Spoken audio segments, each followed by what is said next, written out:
Good morning to everybody. It's a pleasure to be here. And today I'm going to talk to you about this question. Is news dead?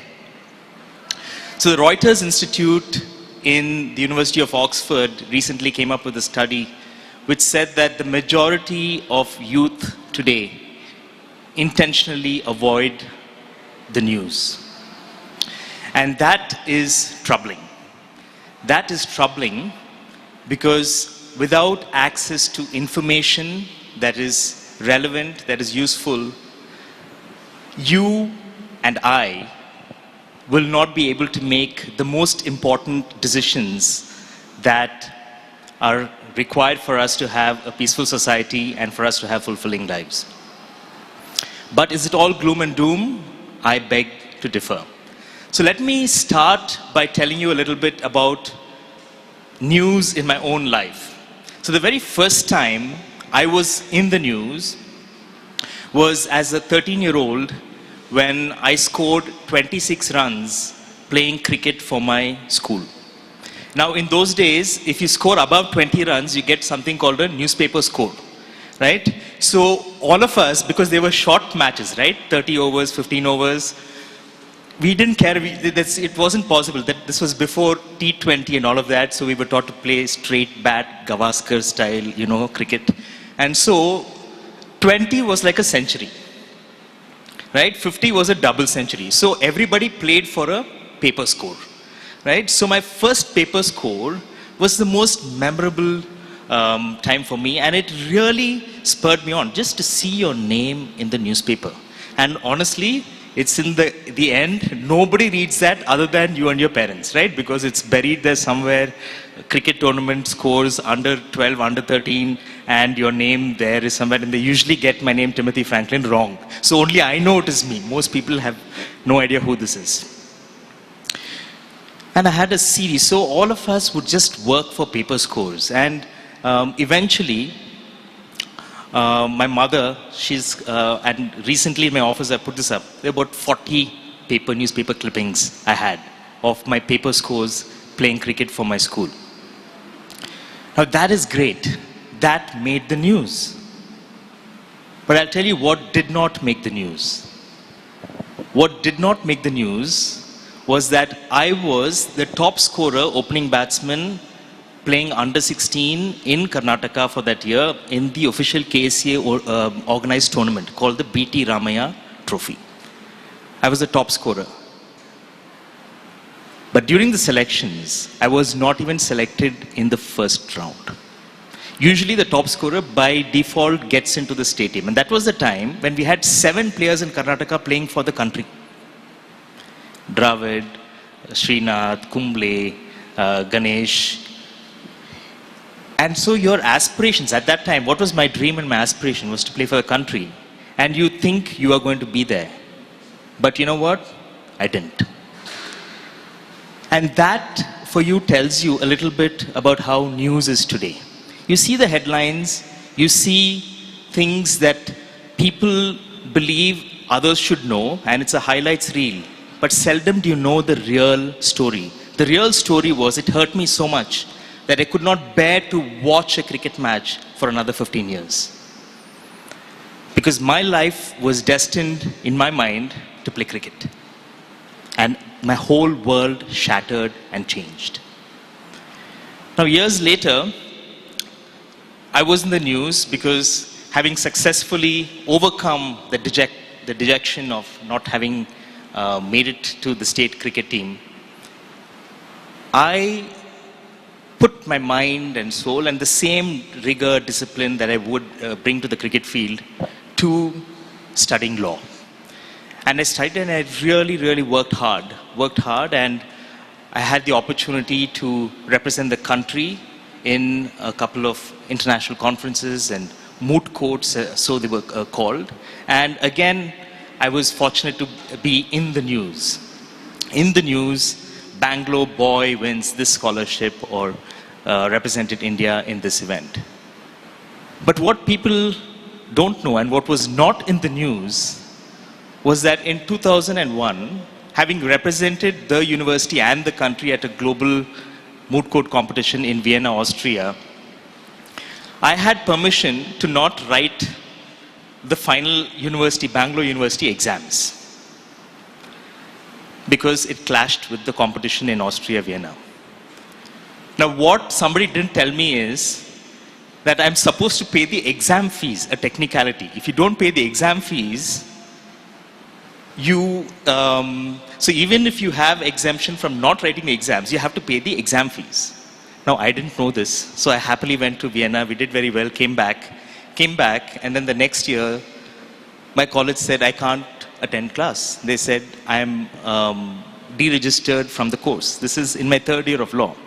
And I distinctly remember the principal calling me to his office and saying, you are a very intelligent young man. This is Bangalore, IT city. You please drop out and do engineering. It's much better for you. You'll have a better future. So this didn't make the news. So I spent a year fighting with the powers that be, writing representations, meeting the university, and finally had a university syndicate meeting allowing me to continue.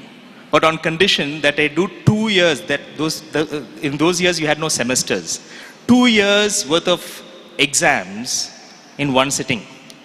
So I did 13 papers, morning one, evening one, and this is law, okay?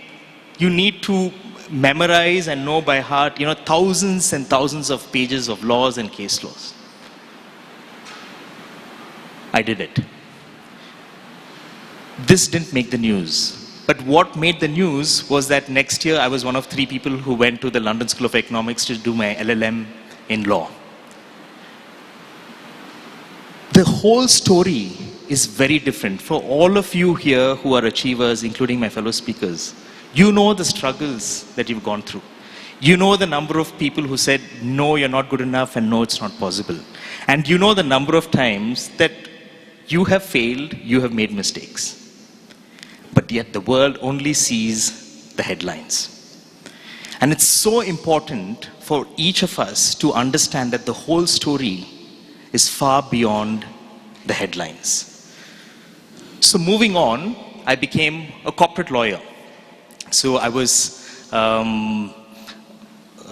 hired at some of the world's best law firms, and it was a great life. It was a fantastic life because I come from a lower middle class family, and for me to be able to have a generational change, which thankfully inspired by the sacrifice that my parents made, was tremendous. I was working in London, Singapore, and Hong Kong. I was working at some of the top law firms and leading some of the biggest deals in the world. Those deals would make the headlines, would be in newspapers and magazines all over the world. But what was not in the news was that when I went to the London School of Economics to study, I was shortlisted for the HSBC scholarship, which would have covered all the fees. And at that time, my parents couldn't have afforded to send me abroad to study. I did not make the scholarship. I didn't get the scholarship. And my parents sold our family house to educate me and my younger brother, who was at the same time going to medical college. This didn't make the news. What I'm trying to tell you is the whole story. Sometimes we think we are self-made. There are lots of people on whose shoulders we stand. Your teachers, your parents, and a stranger, somebody who smiled at you, somebody who gave you a compliment when you were at your lowest moment. And never take seriously people who say, I'm self-made. Nobody is self-made. Everybody stands on the shoulders of others' sacrifices. That didn't make the news. Moving forward, having worked for about 11 years in London, Singapore, and Hong Kong, I came back to India to set up the National School of Journalism and Public Discourse with an idea to create a generation of journalists who care about truth, justice, and democracy, because we occupy a world where democracies globally are in decline. I'm very proud of what we've created, and the kind of journalists we've put forth, and we've been in the news. We've been in the news, including, as was kindly read out in the introduction, in 2020 I was one of 11 people chosen from around the world as Obama scholars who have potential to be world leaders. That made the news. All the newspapers covered it. But what didn't make the news was why I came back to India to start NSOJ. It's because in 2012, I was diagnosed with colon cancer. And when, as some of you know, colon cancer is one of the deadliest diseases, and at 32, I had a very aggressive form of cancer. And when you're confronted with death, life changes, perspectives change. And I had to ask my question, what is my purpose of life? Is it to provide for me and my family? When you're confronting death, believe me, all of those are irrelevant. How much you have in your bank balance, how many houses you have, all of that is irrelevant. Ratan Tata just passed away last week. What a legacy is left behind.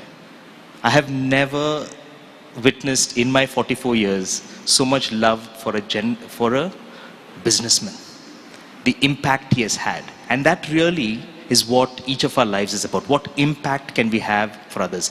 Can you pursue a calling that goes beyond you and your family? It has to be a higher purpose, a higher calling. In what way can you affect change? How can you change the lives of others? And for me, that calling was to give up corporate law, come back to India, and set up a school of journalism. But that didn't make the news. And all the accompanying collateral damage for that decision didn't make the news. The fact that your kids were going to the fanciest private schools and you were flying business class, and now you need to scale back, come back, and move the family and bootstrap and build an institution, knowing that in years to come it will be an institution that will serve future generations to build strong pillars for democracies like India and all over the world. But that doesn't make the news. With this context is the question, is news dead? Because smart people like you have figured out that what the media gives you is not really the news. It is bits of information that is designed to either provoke outrage, to sell copies, or to create a sense of conflict so that it becomes a team sport. My team versus your team. And give you ammunition so that you can further strengthen your biases. And the tech algorithms have done fantastically by making sure they know exactly. AI is now a new thing. It's been there for a long time. They knew the algorithms know what you like, what your biases are, and they feed into that to make sure that we live in a bubble which is not real. Because in some of my alumni groups, if you look at the kind of hate speech that goes on, it's ridiculous. These were people that we went to school and college with. But when you meet outside, and for a young audience, I'll say for a coffee, it's very different. The same people who are spewing the hatred to each other are able to come together as brothers and sisters. So this bubble that we're living in has created this perception that news is dead. And here's where I'll tell you that news is not dead. What is news? News is not even a proper English word. It was created as a plural for new news, okay? Those of you who are grammar aficionados will know that's not a real word, it's a created word. News is nothing but new information. That's it. It is new information. So anything that is new is news. But today, when we think of news, we think of politics. We think of global conflict. And I think that's unfortunate. And so even the framing of this question of news avoidance is wrong, because it assumes that if you are not interested in following what is happening in terms of political turmoil in the Siddaramaiah government or in the Modi government, then you are not following the news. But that is not true. It is not true because the Reuters Institute actually gives you two reasons why they say people, the youth in particular, are avoiding the news. One is they say it's boring. News is boring. Two, it is not useful. It's not useful information. And three, it is in the wrong format. Why is it boring? How is the fact that there are, there's a new advanced treatment for a vaccine for a disease in Northern Africa relevant to you? Is it important? It's very important. But for a young 15-year-old, 14-year-old, 13-year-old, is that relevant information to you? Maybe not. Right? So this is something that we need to grapple with. And, your generation has actually cracked it. You've cracked it because you know what you want to consume. How things are presented. What is the format? So, for example, if I give you a story which is about murder, about an attempt to kill a small child, and about the destruction of the environment, and of betrayal, and of attempted genocide, you would say that that is terrible adult information that is not relevant to you. But if I tell you that is a storyline of the Lion King, everything changes. The format is everything. There's betrayal, there's love, there's murder, there's environmental damage, there's the equivalent of genocide, but it's packaged as a cartoon, as a video that we've all grown to love. So today, if you tell me news is dead, yes. News in the context of reading, flipping through newspapers and first page, second page and reading, that is dead. As much as people try to convince you otherwise, that is dead. But is there useful information available? How many of you have seen this beautiful video of Elon Musk's booster coming back and docking? And that will tell you, is that news? Of course it's news, it's current. Is that useful? Yes, for those of us who want to push the boundaries of what is humanly possible, budding scientists from here, of course it's useful. And is it in a format that you'd like to consume? Yes, it is in portrait format videos going viral all over the world. And that is happening on a daily basis. So the future of news is not traditional news. And just like the word news was created, the original word for these kind of broadcasts of current information was called tidings. Christians still use glad tidings of great joy during Christmas. Tidings being news. And news took its own meaning. And as all of you know, you think news is a serious, it's about politics. But no, news is anything that is current, that is useful, and that is in the right format. Right? Useful, right format, that's current. And when it comes to useful, it's just one barometer. How can this bit of information make my life or somebody else's life different? That is what is useful. Otherwise, you're just consuming pop culture. Is it different? When I sing music, are my lyrics making a difference? When I speak to people, does it reach the hearts of people and does it make a difference? Right? So then it's useful content. So I would say, like I started with my personal story, make this your personal story, that you are the news. Are you current? Or are you living in your past glory? I still wake up today thinking, today what am I going to write in the newspaper of my life?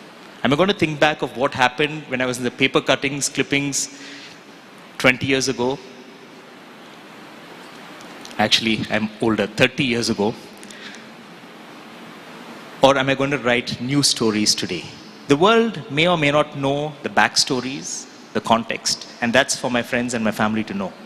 But am I still striving to make news? Are you striving to make the news? Every day is an opportunity for you to do something new, to learn something new. To be useful. Just as information is useful to make decision, you have to be useful. If you are not useful, honestly, it's a waste of oxygen. We need to live every day thinking, how can my life be useful? Which means I am a change maker. Everybody here can be a change maker. And 3, what is my format? My format is suit, boring shoes. No, I've worn sneakers with my suit. So I'm trying to be in with the times. All of us need to keep evolving. What is our format? With what conversation, with what tone are we speaking to young people? With what tone are we speaking to elderly people? With what tone are we speaking to, when I go back to my village in Tamil Nadu, what is my accent? What is my diction? What is my style of speaking? We need to be real to real people. We need to be current in the context that we are given to. And so I will leave you with this. Is news dead? It's not. Because tidings is in the past, news in the past. So they say, long live, the queen is dead, long live the king, right? That happened in England last year. The news is dead, I would say long live content. Everybody consumes content. And content, we need to have, and that is something that I'm actively working with young people, to create a product where you have current content that's useful, that is in the right format, that's interesting and fun. And so that really brings me to the end of this talk. You are the news. You are content. It's up to you to be current. It's up to you to be useful to people. It's up to you to be in the right format, which also means please have fun. Life is short. Please have fun. Your kids, when you grow up, will much prefer hanging out with a cool, fun parent. And I try to be that, sometimes to the point where my kids say, you know what, you're trying too hard. But the issue is, when somehow, after school, we go from being this multi-dimensional human beings to this unidimensional professional. Never become a professional. Even today, I now play cricket. I ended up playing cricket first division in Hong Kong, playing with some of the top international retired stars there. I front a rock band, which is, I like to think we're great, but I think we suck. I still, I'm a partner in a law firm because I need that to feed the family. And 4, I run a school of journalism and soon to launch the Bangalore School of Law and Justice, which we hope will really create a generation of lawyers who will be change makers. And I'm a dad to 4 kids. And I try to be current with them. I try to be useful to them. And I try to be fun and hang with them. And so, the news of your life, write it, and write it boldly, write it colorfully. Let your personality shine. And may you be the reason why India and the world can stand firm looking into the 22nd century. That news is not dead. We are newsmakers, we are change makers, because we will be current, we'll be useful, and we'll be fun. Thank you. God bless you.